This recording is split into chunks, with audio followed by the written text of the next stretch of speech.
तो लीजिए सुनिए काशीनाथ सिंह जी की कहानी। वर चाहिए तो इधर आइए। खरमास उतर गया है और आज भोर से ही जैनपुर के बागीचे में कोयल कूकने लगी। ए दुनिया वालों, अगर तुम्हारे घर कोई कन्या है, कुंवारी है और सियानी हो चुकी है, हाई स्कूल पास या फेल, चिट्ठी पत्री लिखना सीख गई है, भले प्राणनाथ को प्राणनाथ लिखते हुए उनकी कुशलता चाहती हूँ। अपनी सहेली के घर ज्यादा आने जाने लगी है और इसके भाई के साथ एक आध बार पकड़ी भी गई है और आपको अपनी नाक की चिंता होने लगी है, तो घबराइए नहीं, इधर आइए। बाबू झोकन सिंह 3 साल से आप जैसे ही देखवार का इंतजार ही तो कर रहे हैं, पर शर्त यह है कि वह सास ससुर की इज्जत करना जानती हो, हलवा मोहन भोग बना लेती हो, सिलाई तंगाई में माहिर हो और पति लाख लुच्चई करे मगर वह सती हो, सावित्री हो। जोखू ने अपने लड़के को शहर भेजकर 5 किलो आदम चीनी चावल मंगवा लिया। अरहर तो अपने यहाँ भी 4-5 पसेरी हो जाती है, लेकिन ठीक से पकती नहीं, इसलिए 2 किलो अरहर की दाल भी आ गई है। कोऑपरेटिव से आधा मन चीनी, मिट्टी का तेल, 1.5 पाव बाजार से 2 बट्टी लाइफ बॉय, ब्राह्मी आंवला की शीशी, भुरा चाय, आधा किलो बताशे, शीशा कंगी, गरज की आपकी आवाभगत का पूरा पूरा इंतजाम है।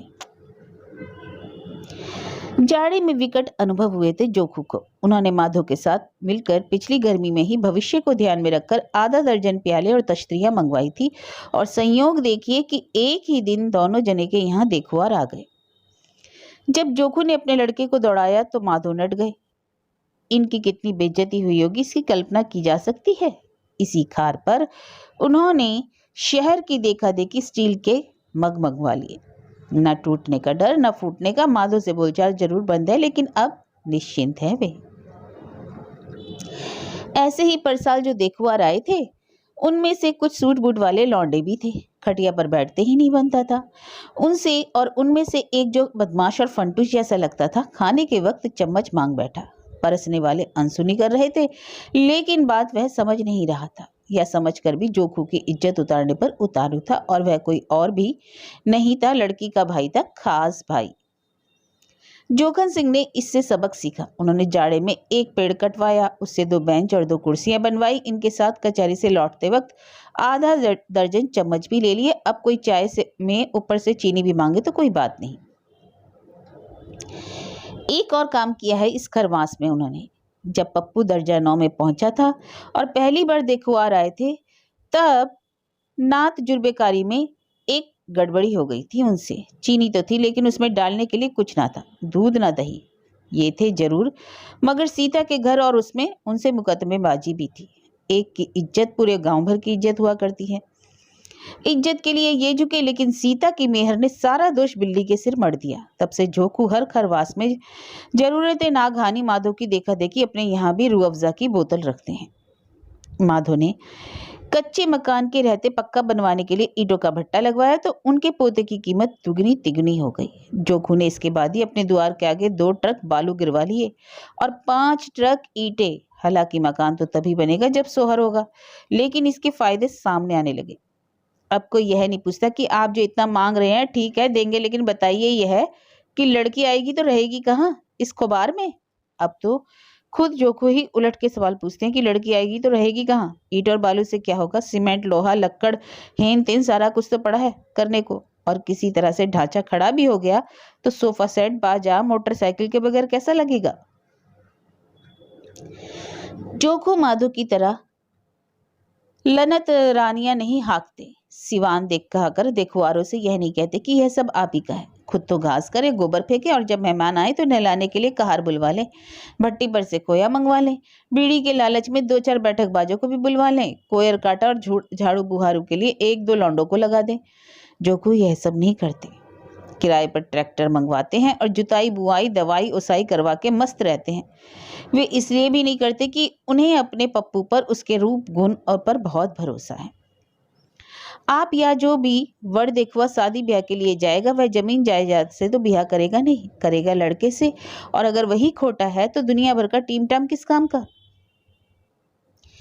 इसमें शक नहीं कि जगह जमीन के कारण देखवार माधो के यहाँ अधिक जाते हैं, लेकिन जोखू के लिए यह तकलीफ नहीं, खुशी का कारण है। कि एक दिन ससुर इसी तरह खिलाते खिलाते उजड़ जाएंगे, तब मिलेगा क्या घंटा। तो इस मसले को लेकर माधो और जोखू में जितनी ही लाग डांट है, पप्पू और मुन्ना में उतनी ही छनती है। पप्पू, जिनका रजिस्टर का नाम है गणपत सिंह, अपने टोले के मेधावी विद्यार्थी हैं। मेधावी इसलिए कि उन्होंने अपने लंगोटिया यार मुन्ना जी को पीछे छोड़ दिया और खुद इंटर में आ गए। ये दोनों मित्र 3 साल से हाई स्कूल में थे और हर साल परीक्षा के समय इनके लिए गांव और संगी साथी 2 महीने पहले से युद्ध स्तर पर तैयारी करते थे। जामवंत यादव, जो अहिरान के थे, फौज से रिटायर कर गए थे, बंदूक के साथ विद्यालय के बगीचे में बिठाए जाते।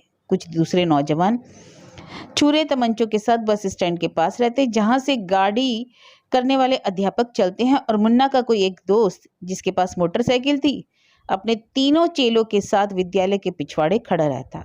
उनमें से एक पर्चा लाता, दूसरा किताबों और कुंजियों से उत्तर फाड़ता और तीसरे की जिम्मेदारी होती कि झरोके या गार्ड या पानी पिलाने वाले या पहरे पर तैनात सिपाही के हाथों कागज उन तक पहुंचाना। इस रणनीति में कहीं कोई चूक नहीं हुई, लेकिन किस्मत का खेल कि मुन्ना रह गया और तीसरे प्रयत्न में पप्पू सप्लीमेंट्री के रास्ते धूमधाम से उत्तीर्ण हो गए।